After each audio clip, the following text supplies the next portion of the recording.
जय माता दी भक्तों। आज है माता का चौथा दिन। नवरात्रि में चौथे दिन देवी कुष्मांडा के रूप में पूजा की जाती है। आज हम माता को बुलाएंगे, हे शेरा वाली माता, हे मेरी माता रानी, हे मेरी देवी माँ, मुझ पर कृपा करो। आज मैं चौथे दिन की पूजा कर रही हूँ। इस पूजा को आप स्वीकार करना और बिल्कुल सिंपल तरीके से पूजा करें। आप ज़्यादा तड़क भड़क ताम झाम वाली पूजा ना करें, क्योंकि अगर उसमें एक भी गलती हो जाती है तो आपको भुगतना पड़ जाता है। क्योंकि पहले आपने अगर देखा हो आपको दादी नानियों को, तो बिल्कुल सिंपल तरीके से वो पूजा करते थे। बिल्कुल सिंपल तरीके से पूजा करनी चाहिए, क्योंकि माँ बाप बड़े सिंपल तरीके से ही पसंद हो जाते हैं। वो तो हमारी माँ है, जगत जननी माँ है। वो हमारे ऊपर बिल्कुल आंख बंद करके नेत्र से आंसू भी आप निकाल देते हैं तो वो प्रसन्न हो जाती है। अपनी मंद हंसी, हल्की हंसी के द्वारा ब्रह्मांड को उत्पन्न करने के कारण इस देवी को कुष्मांडा नाम से अभिहित किया गया है। जब सृष्टि नहीं थी, चारों तरफ अंधकार ही अंधकार था, तब इस देवी ने अपने इसत हास्य से ब्रह्मांड की रचना की थी। इसलिए इसे सृष्टि की आदि स्वरूपा, आदि शक्ति के नाम से कहा जाता है। इस देवी के 8 भुजाएं हैं।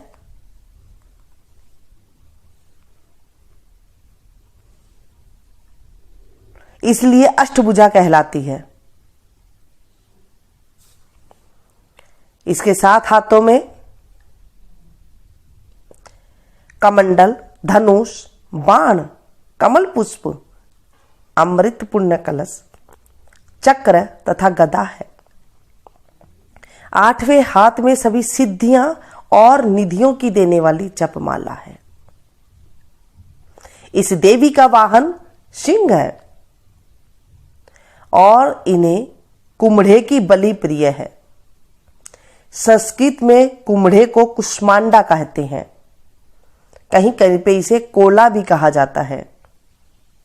इसलिए इस देवी को कुष्मांडा देवी के नाम से जानते हैं।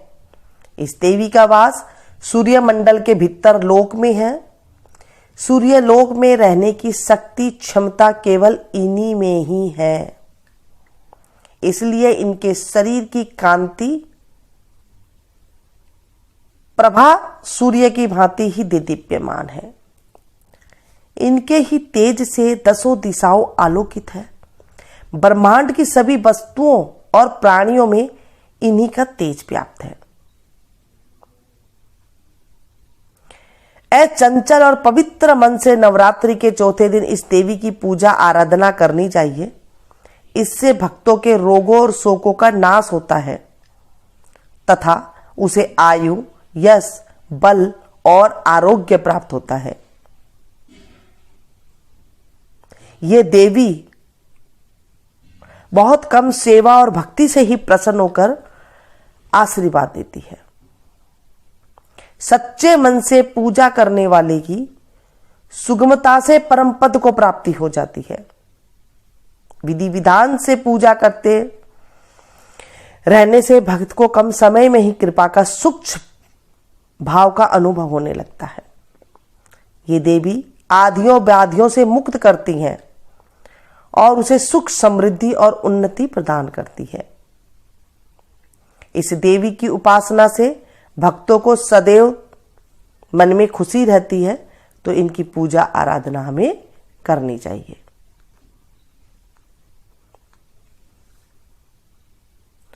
नवरात्रा के दिनों में हमें माता की दुर्गा कवच पढ़ना चाहिए, अर्घला स्तोत्र पढ़ना चाहिए, कीलक स्रोत पढ़ना चाहिए। माता के 108 का नामों का उच्चारण करना चाहिए। उनका नाम जपते रहना चाहिए। आपको कुछ भी नहीं आता है, पूरे दिन मौन रह सकते हैं। मौन रहने से मनसा पूजा हो जाती है। मन से आप माता का स्मरण कीजिए। जब कभी दुर्गा सप्तशती का पाठ करती हैं तो उसमें उच्चारण की महिमा है। आप उच्चारण जैसे पहले दिन आपने किया था वैसे ही उच्चारण से 9 दिन तक पूजा की जाती है। बहुत छोटी छोटी बातों का ध्यान रखा जाता है। जब आप कहीं पर भी पढ़ के सुन के ये देख लेते हैं कि हमें ऐसे पूजा करनी है और इस मंत्रों का जाप करना है, और कहीं पर भी अगर आपकी जीवा से ऊंच नीच हो जाती है तो वो फिर दिक्कत पैदा करती है। जब आप सिंपल पूजा करते हैं और आपके मुख से अगर कुछ ऊंच नीच भी हो जाती है तो आपको कोई दोष नहीं लगता है, क्योंकि हमने सिंपल पूजा की है। सिंपल पूजा में कोई दोष भी नहीं लगता है और माँ हमें क्षमा कर देती है। तो ज़्यादातर भक्तों देखिए, जैसे आप सीधी सिंपल पूजा करते हैं वैसे आप कर सकती हैं। दीपक जला सकते हैं, घी से भर सकते हैं दीपक को। आप डेली माता के 9 दीपक मंदिर में जला के भी आ सकते हैं। 9 तार की 108 बत्ती बनती है, वो घी में भिगो करके आप माता के 9 दिन मंदिर में जा सकते हैं। सिंपल पूजा से माँ अति प्रसन्न हो जाती है। ये हमारे ग्रंथों के हिसाब से हमारे बड़े बुजुर्ग किया करते थे कि 9 तार की अगर आपसे रुई से बनते हैं तो पतले पतले आप बना लीजिए लंबी लंबी बाती की तरह, फिर वो बाती बन जाती है। नहीं तो बाजार में कच्चा सूत मिलता है जो होली वगैरह पे लेके जाते हैं, ऐसे बत्तियों वाला सूत आता है, वो आप ले लीजिए और 4 उंगली में लपेटा मार करके 1 2 3 4 5 6 7 8 9 इस तरह से एक एक बत्ती वैसे बन जाएगी। बनाने के बाद 9 तार की एक बत्ती बन जाएगी। उसे आप एक बत्ती तोड़ ले धागे को, एक बत्ती बन जाएगी। ऐसे आपको 9 बत्ती बनानी है। 108 बत्ती बना ले। 9 तार की 108 बत्ती बनाने के बाद आप उसे मंदिर में शाम को जला करके आ सकते हैं। आप ये कुछ भी विधान नहीं कर सकते हैं तो बिल्कुल लास्ट वाले दिन, आखिरी वाले दिन आप कर सकते हैं। अगर आप पीरियड में है, महीना आया हुआ है, तो माता रानी का नाम नहीं ले सकते। 5 दिन बाद ही 5वें दिन आप नाम ले सकती हैं। ये हमारे जब शास्त्रों के हिसाब से हम चलते हैं, हमारे को जब हम व्रत करते हैं या नहीं करते हैं हमें फुल फल मिलता है। क्योंकि देखिए, कुछ विधि विधान तो हर चीज में नियम लागू होते हैं। आजकल हम नियम लागू भूल गए हैं, हमें पता नहीं है, अपने घर की बातों का भी नहीं पता है। हमारे बड़े बुजुर्ग की बातों को हमने अंधविश्वास कह के दूर कर दिया है, लेकिन अंधविश्वास नहीं है दोस्तों। 5वें दिन माता का आप नाम का आराधना कर सकते हैं और बिल्कुल माँ नाम को आप जप सकते हैं। ये छोटी छोटी बातों का आप ध्यान रखेंगे, आपकी पूजा भी बिल्कुल जो है बिल्कुल अच्छे तरीके से होगी और आपके घर को भी आप पूरे अच्छे से संभाल पाएंगे। आप भी अच्छे से व्रत कर पाएंगे। कई बार आपने देखा है कि व्रत करते टाइम पे लोग कहते हैं कि हमारे व्रत करने के बाद भी हमें कुछ फल नहीं मिला। क्यों नहीं मिला?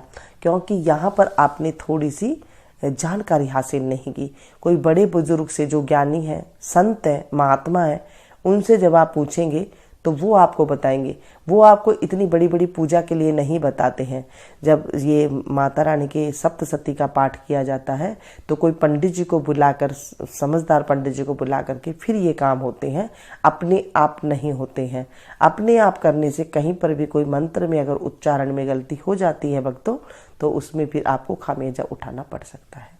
तो ये बातों का आपको ध्यान रखना बहुत जरूरी होता है। व्रत में जितना हो सके सात्विक भोजन करें, सिंपल भोजन करें।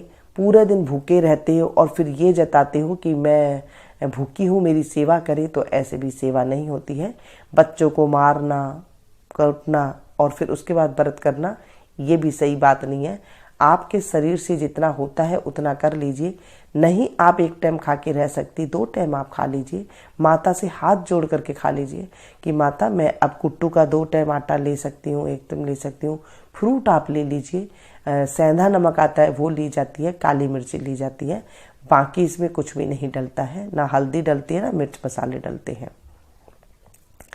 साथ में आपको जब व्रत करें तो साबूदाना उसमें उपयोग में नहीं आता है, टमाटर उपयोग में नहीं आता है। लोग टमाटर भी डाल देते हैं, साबूदाना भी डाल देते हैं, ये चीज़ नहीं उपयोग में आती है। साबूदाना भी हमारे बड़े बुजुर्ग मना किया करते थे कि साबूदाना नहीं खाना चाहिए, लेकिन आजकल सभी यही चीज़ें बना बना कर देते हैं और ये आप लोग देख लेते हो।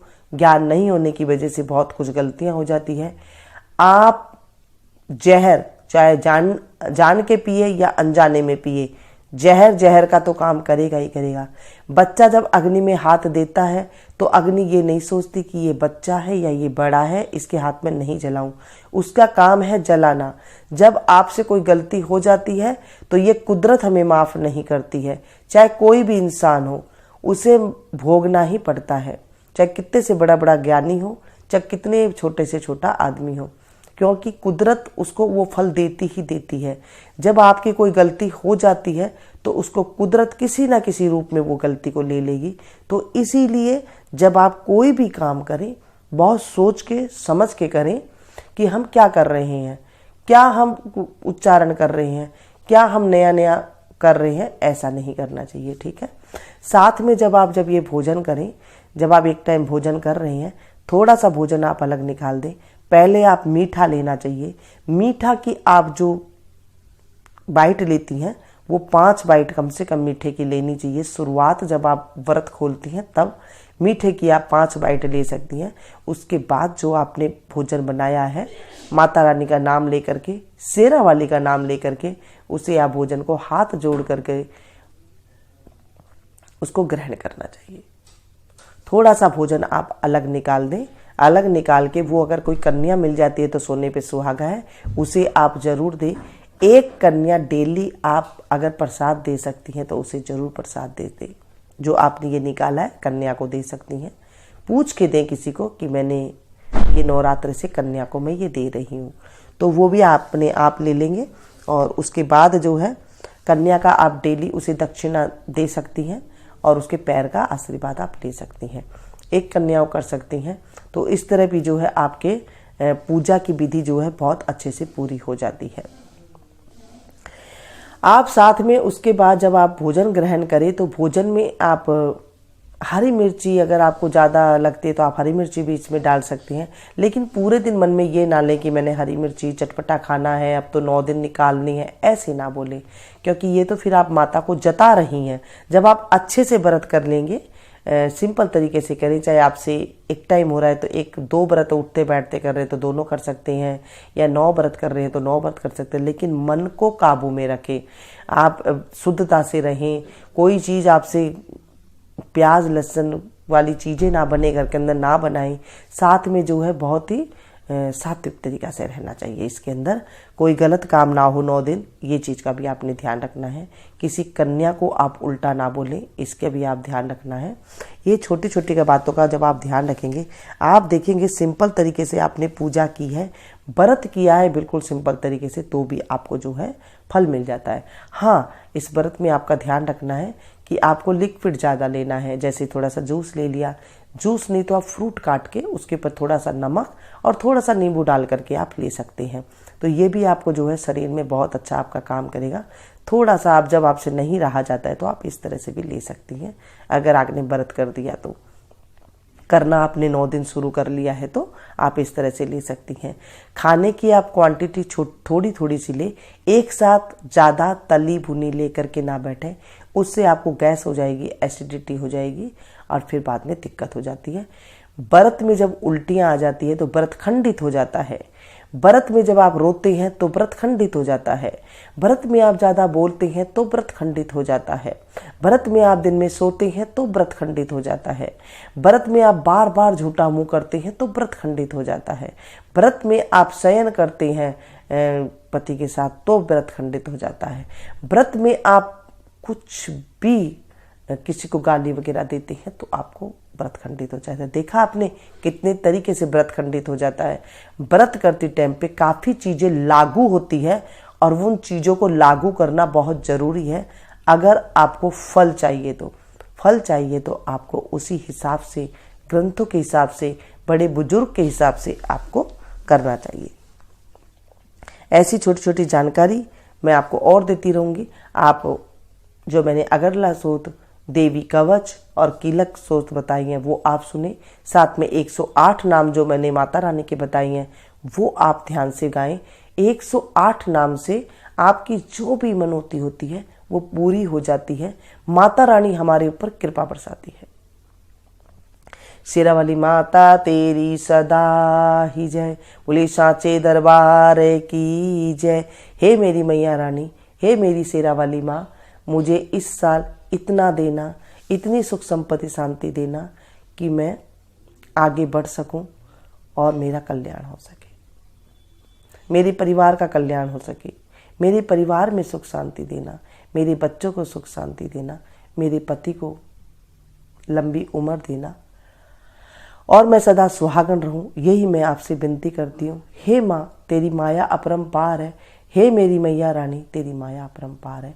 इस तरह से आपको बारंबार बोलना चाहिए पूरे दिन। जय जय अम्बे, जय माँ, जय जगदम्बे, इस तरह भी आप बोल सकते हैं।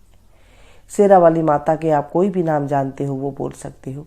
जय माता दी बोल सकते हो। बोले प्रेम से बोलिए जय माता दी, सारे बोले जय माता दी। जय माता रानी की जय।